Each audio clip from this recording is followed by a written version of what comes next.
Ladies and gentlemen, this is JoeJinMovieSoAwesome. I'm Joe. I'm Won-Jin. Today we are going to talk about Guy Ritchie's The Covenant. But before we start, I want to apologize because me and Won-Jin was supposed to do Napoleon today. But unfortunately in Korea, Napoleon hits theater on December 6th, I think. I mean, we thought it was going to on the same screen day this week, but no. But that goes to show that Napoleon isn't a big deal in Korea. But we want to talk about it, so I'm carefully avoiding reviews. So we'll try to give a fresh take. But today we are going to talk about Guy Ritchie's Covenant, and after this we're going to talk about the Netflix animation series Blue Eye Samurai. But we're going to start with Guy Ritchie's The Covenant. Spoilers ahead. You have been warned. Here we go. You know, I was wondering why the movie title said Guy Ritchie's The Covenant. Yeah. But now, as I reflect on it, I think... Oh, Scott Walker. Hi, guys. How's it going? I love your Avatar Way of the Water review video. It was so funny. It was so good. Oh, thank you. Hey, thank you so much, Scott Walker. Thank you so joined much. the ranks of ZZ, Lee Chan-hong, and Scott Walker. You are the three subscribers. I hope subscriber that left a message. Thank you so much for watching our stuff. We will continue to do this. Thank you so much. Thank you so much. Yeah. Oh, hello there, hey, ZZ. Shout out to ZZ, one of our biggest fan or our great partner. But anyway, here we go. So going back to the Guy Ritchie thing in the title, I was thinking to myself that maybe if the title hadn't had the name Guy Ritchie on it, I don't think I would have watched it. Oh yeah? Yeah. Or it would have been pushed out of my priority. Because I mean, we know Guy Ritchie's work. It's been brilliant, and he has his own very distinctive style. So I was thinking to myself that a certain level of entertainment is guaranteed with Guy Ritchie. Yeah. That's what was going to my thought. I think I read somewhere that they put Guy Ritchie's name on it because there was another movie called The Covenant. And I mean, but hey, before we talk about it, do you think Guy Ritchie gets to do Guy Ritchie's The Covenant, like Ridley Scott's Blade Runner? Because, you know, there are like auteur directors who can do that and get away with it. But I think Guy Ritchie can. Yeah. He's done a lot of movies. Yeah. I mean, his major films date back to the 90s. So I think he has enough movies under his belt to actually get away with it. And we know that he's not just an average director. He knows his stuff. He knows his, and we know what his style is. It's kind of like we mentioned it a lot. No, I kind of disagree because you're trying to say that he is known for his crime comedy movies. Well, not just crime comedy, but in the fact that, you know, all these different factions in a movie, they always all converge in the end. Sure. He always does that in his movies. And it's also the way his movies are shot and edited. You know, it has all these very quick screen. I mean, like you said, it's a bit comical. Yeah. He has a very comical way of editing. So when I see a Guy Ritchie film, without looking at the cast, I can kind of guess that it's a Guy Ritchie film. Well, I would say this, like, he definitely loves westerns, though. It is western style, just in a different setting. Oh, Scott Walker. Yeah. You know, Sam Worthington, the actor, plays Jake in Avatar. He's doing a killer whale versus great white shark movie called Alphas. I don't know when it's gonna be released, but I was hoping you guys find out. I haven't heard about this. Hey, so we're gonna check this out. What are your opinions on the Scream franchise? I'm very sad, Melissa, Janine. I'm not going to return for Scream 7. I'm hoping Neve Campbell, or is it Nev? Nev Campbell will return for Scream 7. I'll say go first because Screams. I watched the originals, but I don't know about Won-Jin, but I did not watch the reboot yet. Like, for me... Oh, there's a reboot? Yeah, like this 2021. Like the original one? Yeah, with I think the original story continues. Oh. So this is what happened. Like this is I think Scott is aware of this, but since like the past 3-4 years, there has been like a reboot trend, and this is same for horrors. Yeah, I know Ghostbusters. Yeah, I also watched the what's the one with Jason. Jason remake I like. Oh, yeah. The hockey mask guy, the Psycho ex-murderer. Hey, but Scott, if you want us to watch it, I will definitely check out Scream because I'm a big fan of the first one. Yeah, the first one was amazing, and Courtney Cox. That was at her peak, like acting and everything. She just came off Friends, and she was still on Friends or something. But I loved every part of it. And Ace Ventura. Yeah, but I like Scream 2. I barely remember. I don't think I like Scream 2 that much. Like, it's so mixed up in my head, and it's been so long since I watched the Scream. Yeah.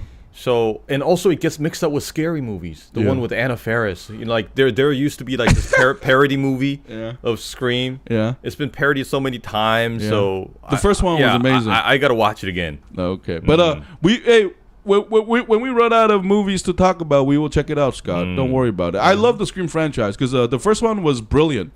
It was kind of like the first Saw movie where the budget wasn't high, but it was a very clever movie. Yeah, or like Final Destination.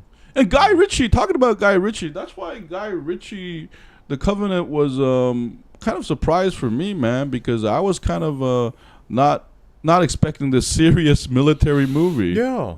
So I was quite surprised because the overall tone of the movie was very dry. Yeah. And there aren't many dialogues, but remember, Guy Ritchie's movies always have great dialogues. Yeah, yeah. But you know what? If you notice our title, we said half intense thriller, half ... because I love the first hour where the camera work and everything is amazing. It looked realistic, like. Not realistic, but authentic. Because I noticed that there wasn't much blood. I thought there would be more blood, but there wasn't. But soldiers were dying everywhere. And it was... As soon as they... Hey, listen, Won-Jin. As soon as they captioned the name of the soldiers in the intro, I was like, oh no, they're going to all die, aren't they? It's like a tactic to make us care. It's saying these were people. I was like, oh, hell no. And I know Jake Gyllenhaal's not going to die because he's Jake Gyllenhaal. So I was like, oh no. And then it happened really suddenly. Yeah. It was really intense. They just got swept up in like 3 minutes. Yeah. And like up to the hour mark when it was just Jake Gyllenhaal and the translator, or as he would say, interpreter, like that was amazing drama. And then suddenly, where I had a problem was right in the middle. The escape from Taliban mission ends, and then suddenly it turns into America. And then when freedom. Yeah, I mean, listen, I don't mind that if it's done really because I liked American Sniper, the movie, because that's directed by Clint Eastwood and it was done really well. But here, I mean, overall, the heart of the movie is their covenant, right? Because you saved my life, now I have to save, right? It's like a sacred thing. That's why I think it's called the covenant. Yeah. Or it could be a promise. I mean, even in the movie, they kind of give you the definition of the word covenant. Yeah. It's like a bond. I mean, it's a biblical thing, and it's a sacred thing. And I loved how the movie conveyed their understanding of that between them. It's like a promise made in life. But I got really angry when suddenly in the middle of this intense thriller, I get to see Jake Gyllenhaal's acting range, which I already knew, but he's like, frustration. And then, yes, the inevitable rescue mission. And I just thought the pacing was a little bit not the best. I mean, it was a good movie. It was a good movie, but I just like, so much fun. Hour mark. And then, okay, it's an okay movie. That's how I felt, at least. I mean, like you said, I agree. The pacing for me was a little off because the first hour, I think the best part of the movie was when they were running away. I mean, Jake Gyllenhaal and Ahmed. Oh, it wasn't Ahmed. He was Ahmed. Yeah. He corrects him. Yeah. Ahmed and Jake Gyllenhaal John Kinley, was it? Yeah. John Kinley? Kinley? Kinley. Yeah, Kinley. They make their escape while all the rest of their teammates are presumed dead. Mm-hmm. And it kind of gave me that lone survivor vibe. Mm-hmm. Have you seen that movie? Yeah, the one I with did. Mark Wahlberg? Yeah. That's actually based on a true story. Yeah. These like 4 Navy SEAL operators, they're like making their escape. It kind of gave me that vibe. You're outnumbered in a foreign territory. You don't know where they're hidden. And we know that these the so-called freedom fighters, the Taliban, are very tenacious in their pursuit. So that was like the best part of the movie. And they invested a lot of time on like showing us the extent of the difficulty they have to go through. But compared to that, in the end, the latter half of the movie, they kind of just to me it feels like the writers went, nah, let's forget about it, and they just went straight to call like the U.S. Air Force. I got this feeling that they called the movie The Covenant first, and then decided to go the story, because the first part is, what I especially loved was like the surprise. Like it was a thriller that was really, really intense, because I had no idea what was going to happen sometimes. And then even when Jake Gyllenhaal got headbutted, I thought the movie presented it so well that I thought he might die. I was like, oh shit, he's gonna die. And then Ahmed comes in like a boss, like the heroin gangster that he is. and then just gets rid of them. And before I forget, another character worth being mentioned in this movie is Puya, the truck driver. Oh yeah, that guy is a hero right there. Like in the end when they're like trapped on that bridge. Puya is gangster as hell. I mean, he has no reason to help them at all, but he basically like he clips, I don't know, like 3 Talibans. Yeah, see, that's where I had the problem. Because like Puya, because suddenly, like, there are nice people, and suddenly there are like bad people. And I also had the problem with the wives. Actually, like, they were so one-dimensional. That's like, true. Both their wives, like Ahmed wives, and they're just as story devices. And I get it. This is about them too. But I like that. That was the strongest part, because and the movie's message was really beautiful too. I mean, people from different cultures can understand each other, and this is a very classic tale, actually. And after watching the entire movie, what I felt was like this: the reason why Guy Ritchie made this film was probably because he was like, one day he was reading the news, and then he read this news about the U.S. retreat from Bagram, and the Taliban, they take control of the entire country within like the next month, and then all these interpreters and all these people left behind, they get killed, and he kind of got angry. So he's thinking, I gotta make something from this to tell people about what happened. So that's the feeling I got. Maybe he was angry with the news. But well, it's really, but what's a movie has trends too.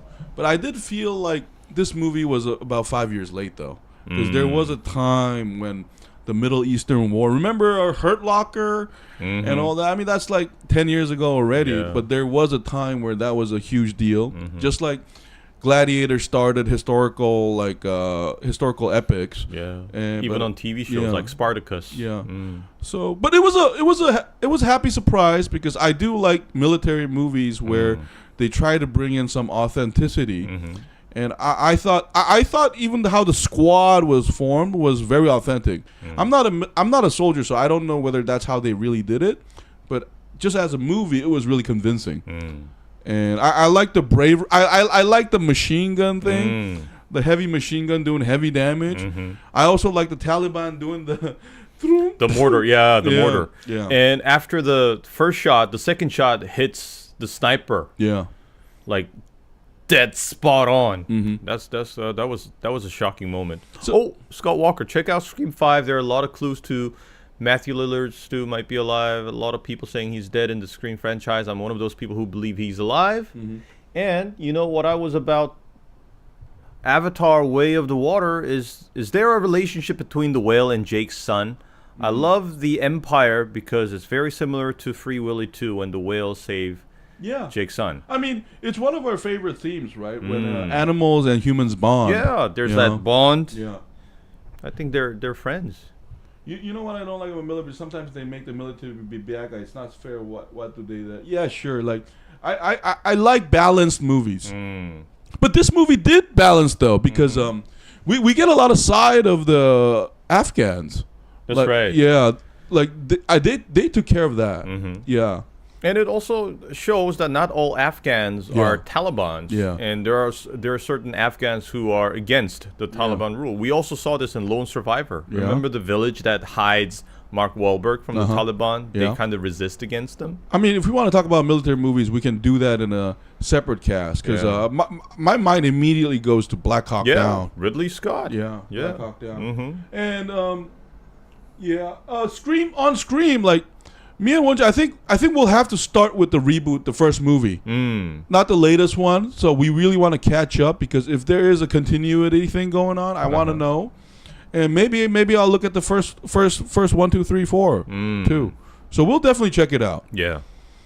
But in Covenant, how about we give it a letter grade now? I mean, I think number grade. Or number grade. Yeah. I think I would give this movie like a 7. Okay. I think I'll give this a 7. I give it a 6. Okay. Like I mean, it was good. But am I going to keep it in my computer? No. I already deleted it. And let's compare it to other Guy Ritchie movies though. You know, I was gonna do it in my head, but I decided not to because I think it's a different genre of Guy Ritchie. Yeah. Compared to like conventional Guy Ritchie movies, this doesn't feel like a Guy Ritchie movie. You know, I said earlier that if you watch a Guy Ritchie film, you can kind of tell that the director's Guy Ritchie. This one, it's hard to tell. And another problem, the reason why I give it a 7 is because it's not just the pacing. But remember, the main theme here is the covenant. It's that bond. And think about the message the movie was trying to send us. They even have like a text that tells us information of what happens, like 300 interpreters, blah blah blah blah blah blah blah blah blah. But did it really successfully align that message with the movie? Or was the movie really aligned to that theme? Well, fictional license though. Yeah, I mean, I don't think so because in the later half, it's basically just like it's just like Rambo basically. And if they wanted to, I mean, who am I to judge Guy Ritchie? But if he was going to emphasize the message of these interpreters being sacrificed in Afghanistan, I think in the first half of the movie they should have shown us more of these interpreters being hated by the Afghans, and that did not get enough attention. You think so? Yeah, because the only hint we get is that they're hiding their faces, and you know some of these well, one of them threatened Ahmed. Remember? Yeah, they threatened him, and that's pretty much it. Who was your favorite character in Covenant, and why? ZZS Ahmed. Yeah, me too. Because I like Ahmed. And why? Because he's competent as hell. And is very quiet about it. Yeah. Yeah, that's what I liked about it. And his story, he's a noble man. You know, because he doesn't need to save Jake Gyllenhaal actually, but he does, and he sacrificed everything for his family. And who wouldn't like that kind of person? And so he does come off looking better than Jake Gyllenhaal, who's very suspicious of him at first. And hey, listen. Actually, when Won-Jin mentioned the Rambo and all that, I was gonna go to a dangerous place about this movie with you know, like the noble savage and colonization. But let's not go there. Because see, that's why I think the movie is short. Because I thought, you know, in today's climate, there's always going to be interpretation like that. So maybe that's why they keep it a thriller at its core about two people, tit for tat. You save my life, I save yours. Different cultures meeting, and then boom, boom, boom. That's the good. Because the pacing was good. You know, that's why I give it a 6, because I was never bored. I just had a problem with I thought the first half had this sophistication, and the latter half had this sophistication. You would describe it as Rambo, and I would actually kind of agree. It simplified things that I thought the operation could have been more like complicated. The rescue operation itself. What have you guys been about the new Spider-Man 2 video game that came out? I heard it was really, really good.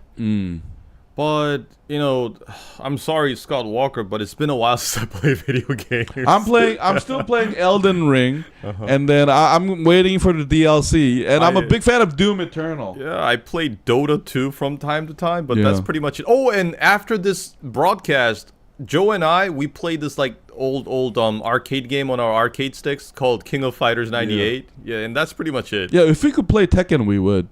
But me personally, I'm a big fan of strategic games because Scott, we're both Koreans, so we all play StarCraft and then Warcraft 3. Blizzard, hey man, Blizzard is no longer the same studio that me and Won-Jin grew up with. But maybe we'll try games. Maybe later, but right now we're really more of a movie. We're focused on movies. But if enough of you tell us to expand, maybe we will. I'm a fan of Bethesda. Skyrim is the best in Fallout. Fallout is the best game ever. Like the first Fallout. Like I played the first Fallout, Zenzi. What about you? Like I just miss the griminess of it. I miss the griminess and like the silly costume. I love it. Biohazard and all that I love. I wish they would bring that back. Yeah. Oh, I didn't play them all. Like the first one was instant classic if you remember. So, but I didn't play it once it got like 3D'd up. I played the one where game developers were still trying to make 2D look 3D. You know, and that was amazing. Oh, Scott Walker. The video games I find hardest to beat sometimes are hunting video games. When you try to hunt an animal's sometimes you get killed by the animals. Yeah, Scott hunting. Walker, if you haven't played... That's what I find hard. If you haven't played Doom Eternal, play Doom Eternal. You're going to love it. You're going to hunt demons, and then those demons are trying to kill you, and it's amazing. It's amazing. I mean... I think that's the whole point of the hunting game because that's what happens in real life. You know, if you miss, you know these herbivores. Yeah. Just because they eat plants, they're not nice. Yeah. They will find and kill you and stomp you to death. We should talk about that in a separate cast because me and Won-Jin, we love animals. But you should give it a try. Like, oh man, Zenzi, like I'm already addicted to Elden Ring. So the problem is, if I start Skyrim, I'm gonna lose my health. I'm gonna stay up until 5 a.m. Are you guys a fan of the Halloween franchise? I hope. Danielle Harris comes back to play Jamie Lloyd after all these years. That's right. I also heard that there's a reboot of Halloween. Yeah. Hey, Scott, I'm gonna be honest. Like, hey, Won-Jin, like it's time to be honest. Like, I think I like horror more than Won-Jin. Yeah. By the way, guys, I don't like horror movies. Yeah. I mean, thrillers, they're okay, but I don't like movies that are like too scary or that are too gruesome, like Saw. Well, I have a different view. I love horror movies. To me, it's very disturbing. Yeah. So this is what's gonna happen, guys. If we watch it, it's gonna be Won-Jin pissed off. Yeah. And just like, me fuck talking. This movie. But if enough of you guys want us to do that, we will. And because there's opposites there. Like Won-Jin likes military movies more than me, I think. And like series, like the spy stuff, and espionage. Yeah, I do like some of them, but I prefer horror. I mean, that's why I've been telling him to watch Jack Ryan. Yeah, Tom Clancy's Jack Ryan. Yeah, the latest horror I watch is Pearl. Pearl. It's a sequel to another one. I just love it when there's a crazy grandma chasing me. Like crazy grandmas are my favorites. That instantly reminds me of It Part 2. Oh, yeah. In that house in the flat, this grandma turns into a witch. I love It, the first one. I can watch that 3 times in a row.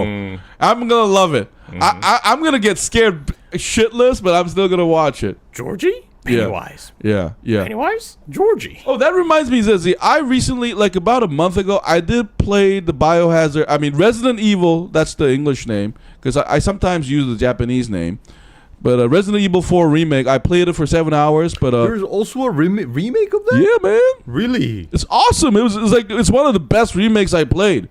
Wow. Like honestly, so it's the same story. Yeah. But like renewed. Yeah. Graphics. Yeah. Very minimal dialogue change, but I just couldn't find the time to play more. But I am looking forward to beating, because the fun of Resident Evil games is not the first time; it's the second time when you can play Rambo. I just beat the game. You raise the difficulty. They give you more guns. You're like, oh, fuck yeah.